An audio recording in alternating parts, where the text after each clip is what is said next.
Hello everyone. पिछले video lecture में मैंने आपको बताया था कि गामा फंक्शन के बारे में कि गामा फंक्शन एक डेफिनेट इंटीग्रल को कहते हैं और वो डेफिनेट इंटीग्रल जो है एलर्स मैथमेटिशियन थे, एलर्स उनके द्वारा दिया गया है और इसको हम एलरियर इंटीग्रल ऑफ सेकंड काइंड भी कहते हैं। तो गामा फंक्शन की कुछ प्रॉपर्टीज़ के बारे में भी हमने पिछले वीडियो लेक्चर में बताया था। जैसे गामा एन की वैल्यू, गामा 1 की वैल्यू जो होती है वो 1 होती है। गामा n प्लस 1 की वैल्यू जो होती है वो n गामा n होती है और गामा n प्लस 1 की वैल्यू फैक्टोरियल n भी होती है। और इसके अलावा मैंने आपको बताया था कि गामा हाफ की वैल्यू रूट पाई होती है। तो कभी कभी ऐसे भी आपको एग्ज़ामिनेशन में पूछे जाते हैं कि ये जो गामा n प्लस 1 है is equal two factorial n, gamma n plus 1 की वैल्यू n गामा n, इस तरह की जो थ्योरम्स हैं, ये रिजल्ट्स हैं, वो उसका कब कब इस्तेमाल करते हैं उसको वास्ते हम आपको ये बताना चाहते हैं कि कब कब क्या क्या इस्तेमाल कर सकते हैं। आप एक आप नोट में ऐसे आप चाहें तो लिख लें, एक नोट में इसमें आप लिख लें कि अगर ये जो इफ़ n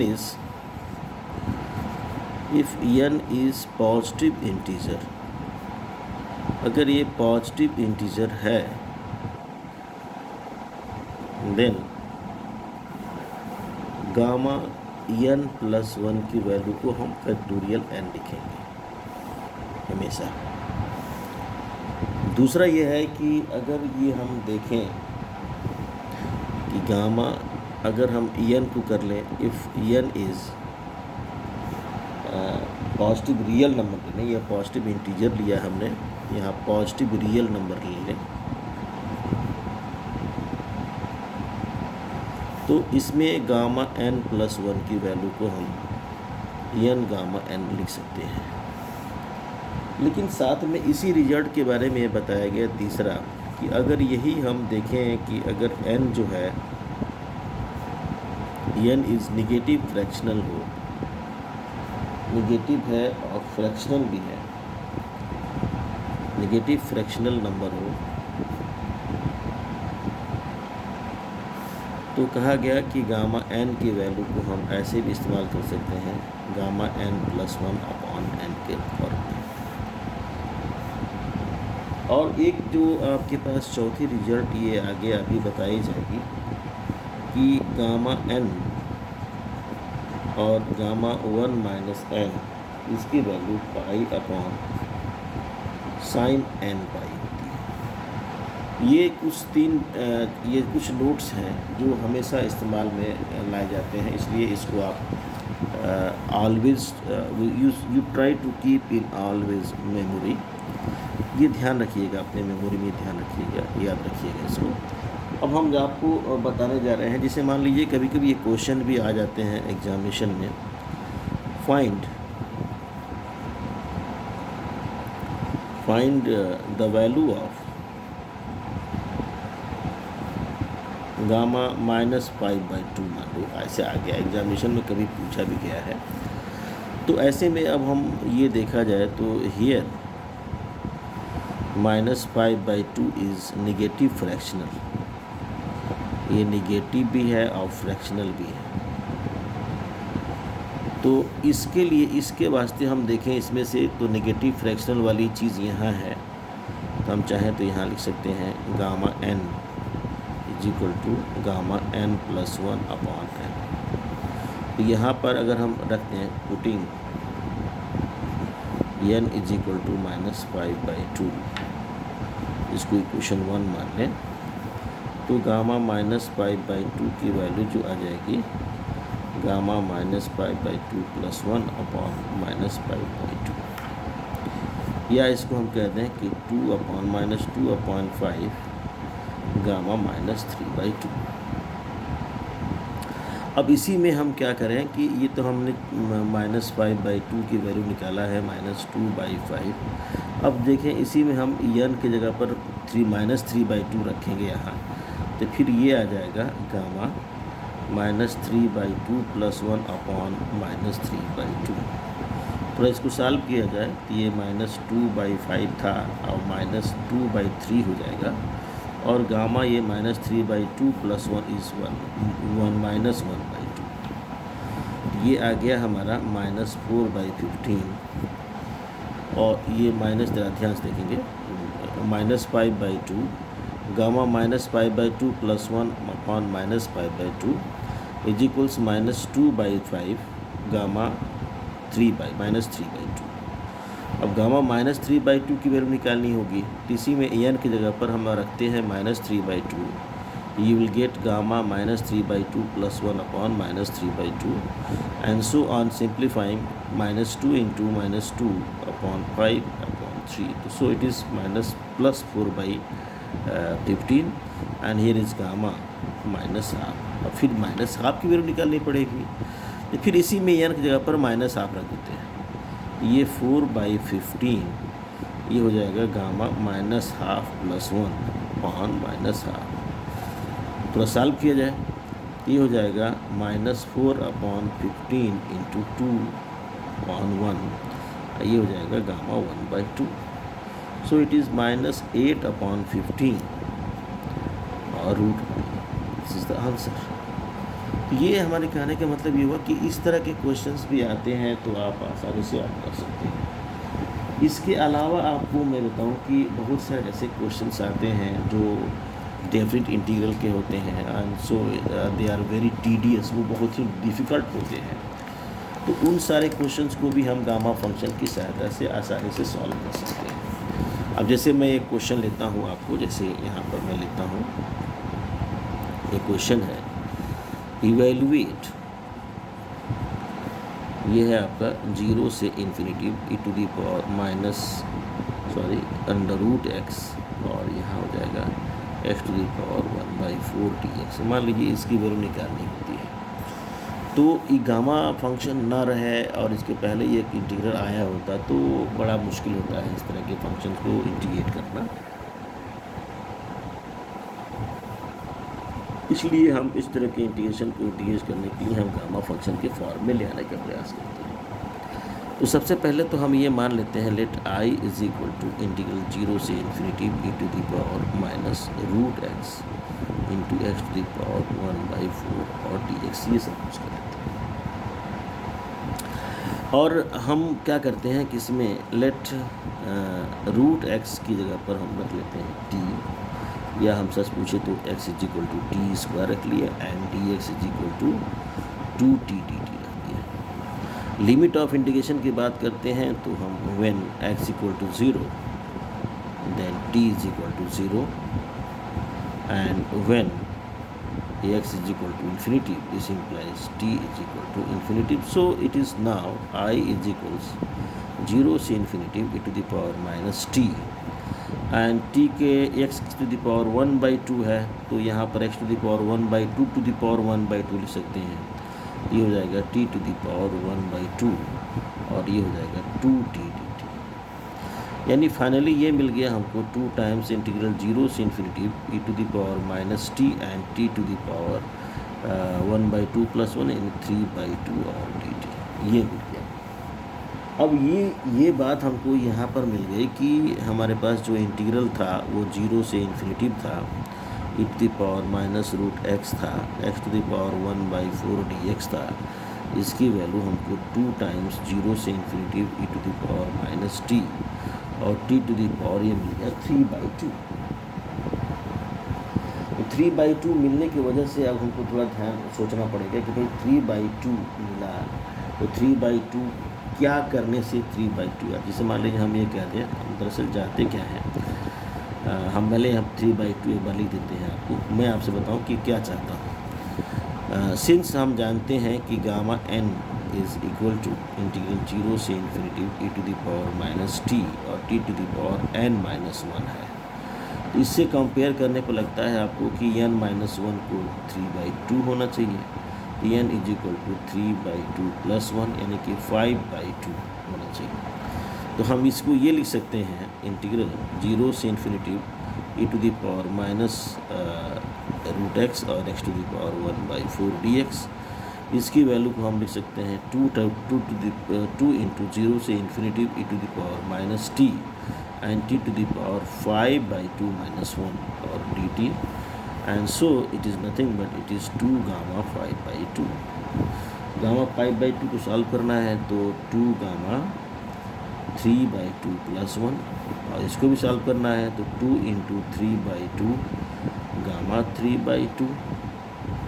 फिर इसको भी सॉल्व करना है तो इसे 2 कैंसिल, 3 हो जाएगा, गामा हो जाएगा 3/2 को लिख सकते हैं 1/2 + 1, तब ये हो जाएगा 3 into 1/2 gamma 1/2, and so finally 3/2 root pi is the answer.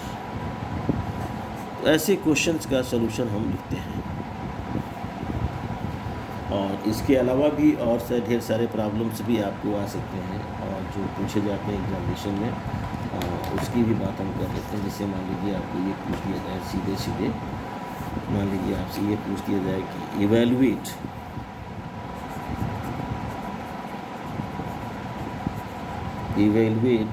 Integral 0 से इनफाइनाइट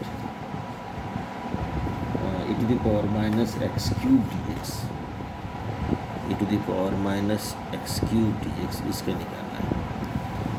तो ये तो गामा फंक्शन में इस्तेमाल करके ही निकालना पड़ेगा। तो हम क्या करते हैं कि इस इंटीग्रल को 0 से infinity e to the power -x³ dx को के लिए हम क्या मान लेते हैं, x³ को t मान लेते हैं। तो यहाँ से देखें तो x की वैल्यू हो जाएगी t टू द पावर 1/3 और dx की वैल्यू हो जाएगी 1/3 और t टू द पावर 1/3 - 1 और dt, है ना।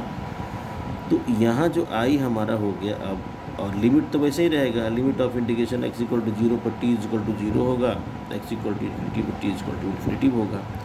तो यहाँ जो इंटीग्रेशन आया वो आपका 0 से इन्फिनिटी आ गया, और ये e to the power -t हो गया, और dt dx जब हो जाएगा 1/3 t टू द पावर 1/3 - 1 और dt, ये हुआ। अब हम इसको 1/3 बाहर निकाल लें तो 0 से infinity e to the power -t to the power 1/3 - 1 dt, और आपको मैंने बताया था कि 1/3 और गामा ये 1/3 हो जाएगा, है ना। ये गामा 1/3 हो जाएगा। अब इसकी वैल्यू को निकाल नहीं पाएंगे, इसलिए इसका आंसर। तो इस तरह के क्वेश्चंस का अप्रोच होता है। अब हम आगे बढ़ते हैं आपको आगे। अब हम आपको बताएंगे बीटा फंक्शन। बीटा फंक्शन की क्या डेफिनेशन है, ये बीटा फंक्शन को कैसे कहते हैं, इनके किस तरह से डिफाइन करेंगे, ये हम बात करने जा रहे हैं आपसे। तो सबसे पहले हम चल रहे हैं बीटा फंक्शन की डेफिनेशन दिखाने आपको।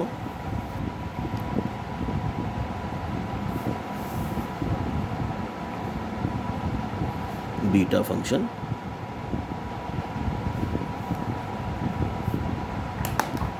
फंक्शन के बारे में ये कहा गया कि इसकी डेफिनेशन के बारे में ये बताया गया, if Yama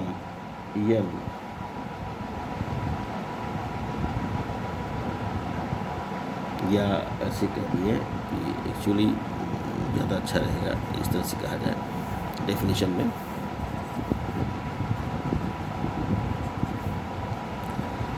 beta function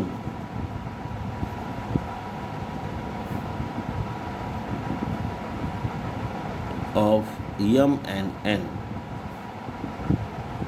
is denoted by beta mn. Beta function of m and n is denoted by beta mn and defined by, अब इसको डिफाइन कैसे करेंगे, तो एक्चुअली ये भी आपका एक डेफिनेट इंटीग्रल ही होता है। बीटा फंक्शन तो एक डेफिनेट इंटीग्रल होता है। अब वो डेफिनेट इंटीग्रल कौन सा होता है ये बात आपको समझना। तो ये जो है and defined bye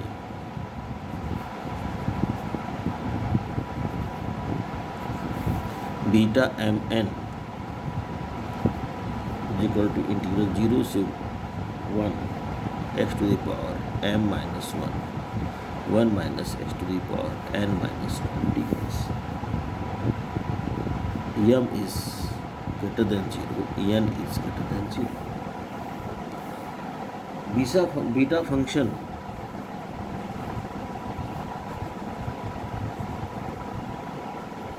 function is also known as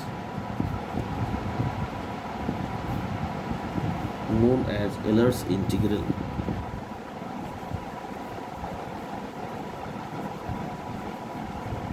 Euler's integral of first kind। Euler's integral of first kind से इसको हम कहा भी जाता है Euler's integral of first kind। इसके बारे में एक खासियत ये बताई गई, इसको नोट के रूप में हम आपको बता देते हैं कि बीटा एम एन जो होता है ये हमेशा बराबर होता है बीटा एन एम के।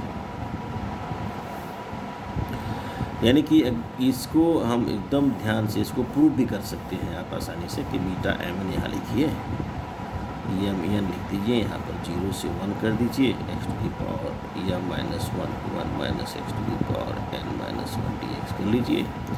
अब 1 माइनस एक्स की जगह पर वाई मान लीजिए, तो यहाँ बताएगा आपका A x is equal to 1 plus Y और डी एक्स हो जाएगा आपका डी वाई। लिमिट के बारे में बात कर लीजिए, तो beta M n when x equal to 0 then y is equal to 1, when x equal to 1 then y is equal to 0। And ये हो जाएगा आपका x to the power m minus 1, तो एक्स की वैल्यू मिल रही है आपकी 1 minus y, sorry x is equal to 1 minus y आएगा, तो ये माइनस डी वाई आएगा। ये आ जाएगा आपका 1 minus y to the power m minus 1 y to the power n minus 1 और माइनस डी वाई।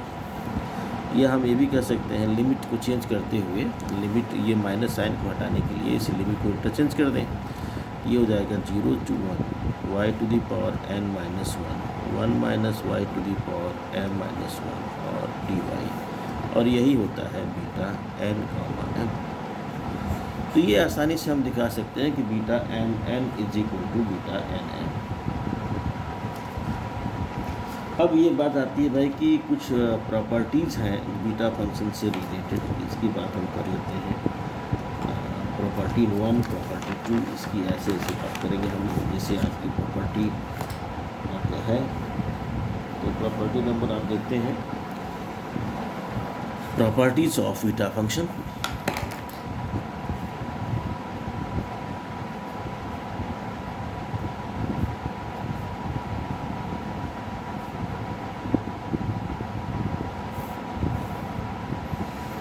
प्रॉपर्टी में ये बताया कि जैसे पहले इसकी प्रॉपर्टी ये है कि beta M N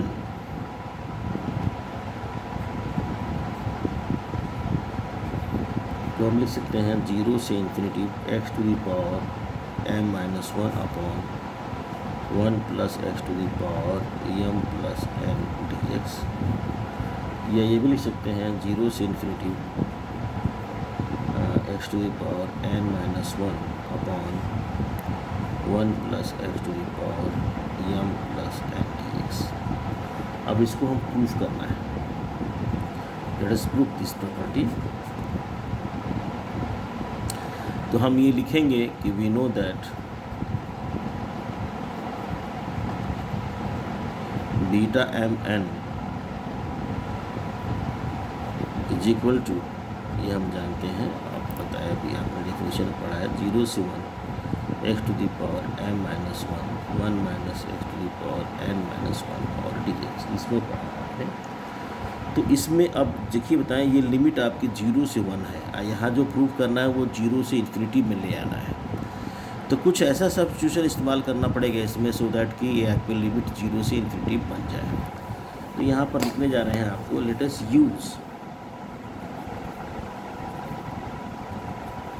use a substitution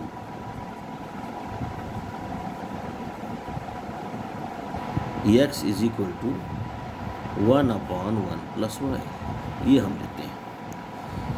तो यहाँ से हम देखते हैं कि ये जो dx करेंगे तो ये हो जाएगा -1 upon 1 plus y whole square और डी वाई। ये हम यहीं पे बात करते हैं, तो यहाँ से हम करें तो 1 प्लस वाई की बात करें, ये आ जाएगा आपका 1 अपॉन एक्स। या हम ये भी बात करें वाई की बात करें तो वाई की वैल्यू आपको आसानी से मिल सकती है, आपको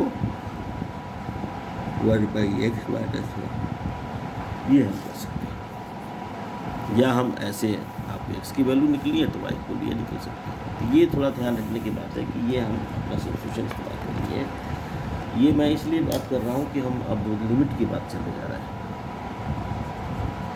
अब यहाँ करें कि when x equal to 0 then what is y।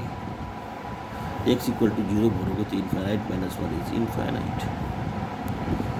when x equal to 1 then y is equal to 0। Therefore हमारा जो बीटा फंक्शन है mn इस सब्स्टिट्यूशन के करस्पॉन्डिंग ये हो जाएगा y is equal to infinite to 0। और आपका था x टू दी पावर, आपको याद होगा x to the power m minus 1। तो x का मतलब क्या हुआ, x बोले तो 1 upon 1 plus y to the power m minus 1 into 1 minus 1 upon 1 plus y 1 minus x to the power n minus 1 और dx means minus times 1 upon 1 plus y का whole square और dy ये होगा। तो यहाँ ये मिल गया हमारा y is equal to infinite से y इज इक्वल टू 0। यहाँ थोड़ा सॉल्व किया जाए तो ये तो 1 अपॉन में मिल गया 1 plus y to the power, ये m माइनस 1 है या स्क्वायर है, दोनों जुड़ जाएगा पावर्स, तो ये हो जाएगा आपका m प्लस 1।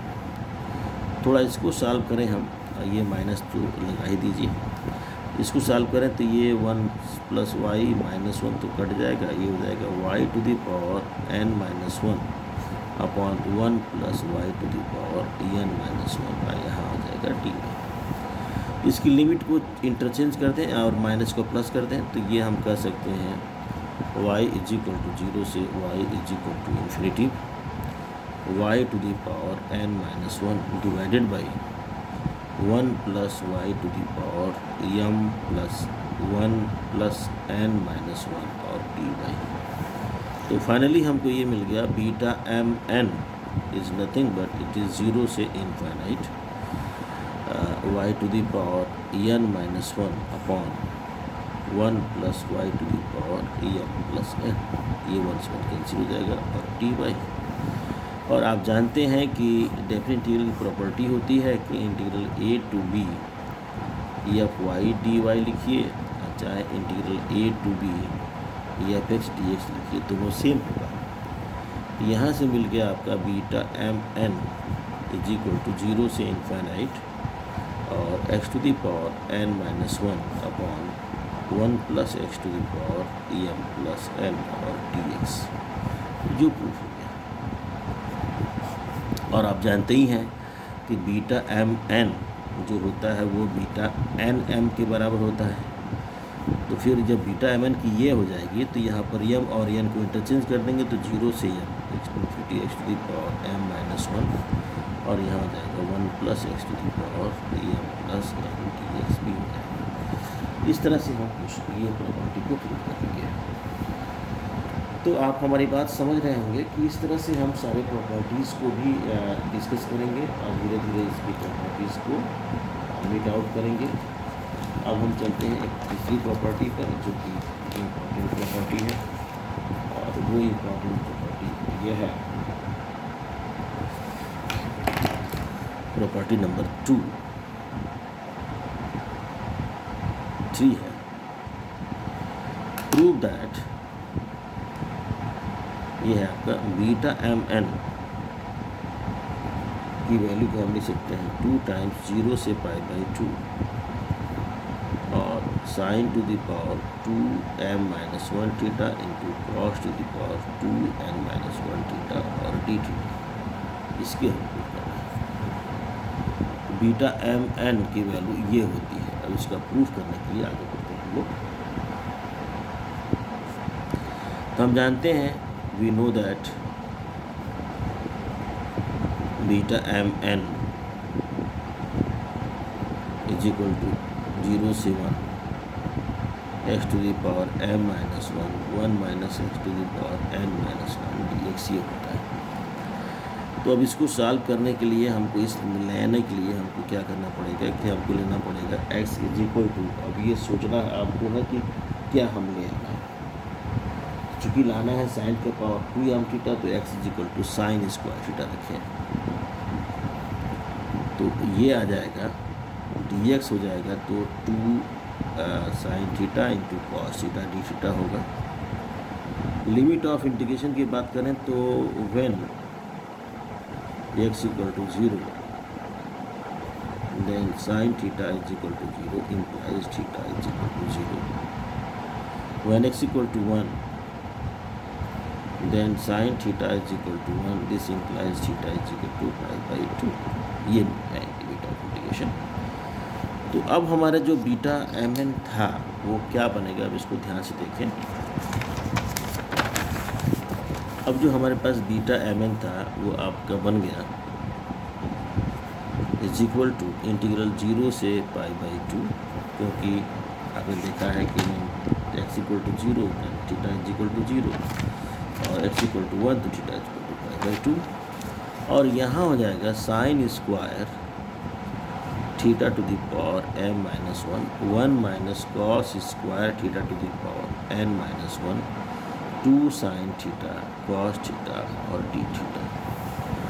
इसमें से अगर हम 2 बाहर निकाल लें तो 0 से π/2 हो गया और ये साइन से मल्टीप्लाई हो जाएगा, तो साइन टू द पावर हो जाएगा 2m माइनस 2 प्लस 1 थीटा, और ये भी हो जाएगा 1 माइनस साइन स्क्वायर थीटा होगा शायद ये, हाँ 1 माइनस साइन स्क्वायर थीटा होगा, ये कॉस स्क्वायर थीटा हो गया, यानी कॉस स्क्वायर का मतलब हो जाएगा cos to the power 2n minus 2 plus 1 D theta theta. तो सॉल्व करें तो यू विल गेट 2 टाइम्स 0 से π/2 sine to the power 2m plus 1 theta minus 1 theta और कॉस टू द पावर भी 2n minus 1 theta D theta. ये आपने देखा क्या कि बीटा एम एन की वैल्यू को आपने प्रूव कर दिया 2 टाइम्स 0 से π/2 sine to the power 2m minus 1 theta cos to the power 2n minus 1 theta D theta. ये आपने प्रूव कर दिया।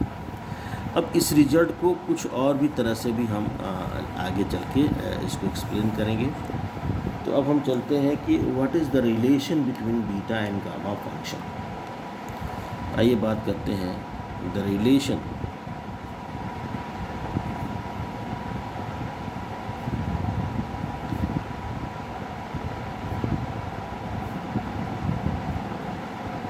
Beta and gamma function.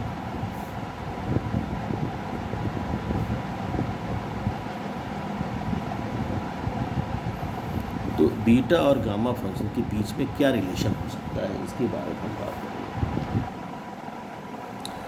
Actually होता क्या है कि बीटा फंक्शन के बारे में सॉल्व किया गया तो ये मिला beta M N is equal to gamma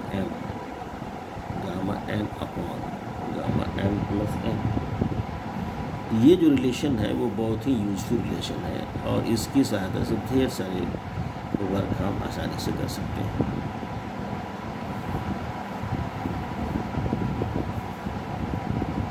तो अब इसकी प्रूफ की बात करनी है आपसे, इसके प्रूफ के बारे में। इसके प्रूफ में कुछ करना नहीं है, आपको सीधे आपको बीटा फंक्शन की रिलेशंस को लेना है, फिर गामा फंक्शन के रिलेशंस को लेना है। कुछ इस तरह की बात करते हुए भी हम आगे बढ़ेंगे। तो ये मैं आपसे बता रहा था और आज ये अगले वीडियो लेक्चर में हम आपको बताएंगे कि इसके प्रूफ के बारे में।